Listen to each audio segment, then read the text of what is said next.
Hello everyone and welcome back. So I'm going to show you some pieces that I have been doing that are meditative entry points to how I've been feeling. And we're in March of 2026 and it's been a rough month to be an American. And for me personally, this month contained sort of extremes of the spectrum. I had the most fabulous vacation time in the world, and also had a wonderful whirlwind weekend trip with my son and future daughter-in-law doing wedding stuff. Those were like absolutely brilliant, breathtaking, forget all my troubles in the world kind of experiences. And then, there was the opposite extreme. And one of the things that this time frame or this month really taught me was that I'm not doing enough to protect my own boundaries and my own mental health when I'm in my home routine. And so one of the things that I wanted to do was a return to using art as a healing practice. And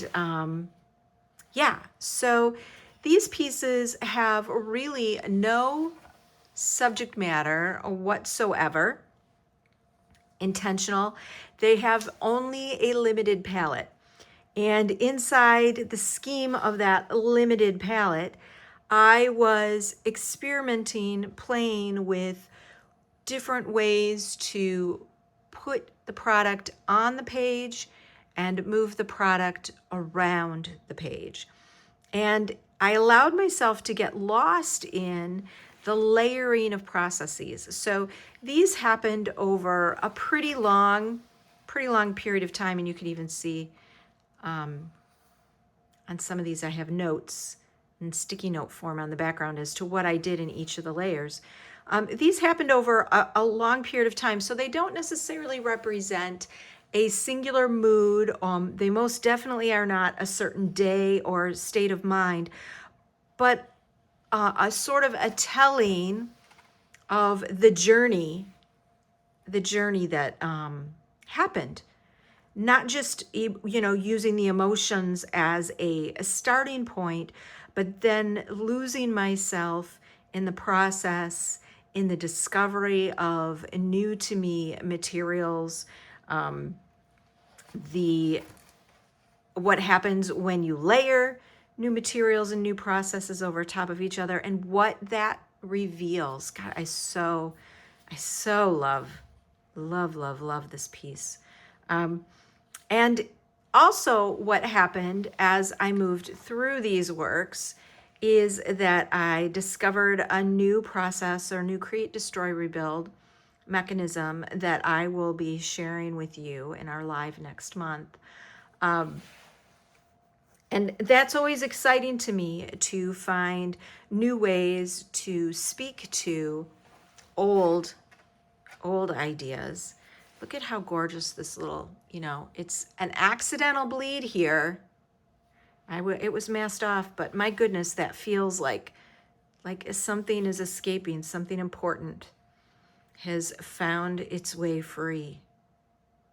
And these pieces have also taught me, along with the piece that's currently on my easel, reminded me of the importance of a limited palette and how much can be said with very few materials. And it's got me thinking, along with the the conversation we had with Vienna Sabo. It's got me thinking about paring my palette colors down a little bit more, just to see the beauty that results in the restriction of that. So perhaps this sort of example or exercise could help you figure out a way to embrace play, different parameters, the introduction of a new material, recording a journey in an abstract way. I don't know if anybody used to watch Duane Keiser's paintings back in the day, but he used to paint, say, a ice cream cone, and then it would melt, and he would paint it melting or getting eaten. And the video of that process of him creating the painting and then manipulating the subject matter became the journey. But in this case, what I'm thinking about is the memory of the creative process involved in the individual painting as being the journey. It's a different way to speak to the momentum or shifts that happen over a period of time. So, yeah, I want to hear your thoughts on this idea. And Da Vinci says hello.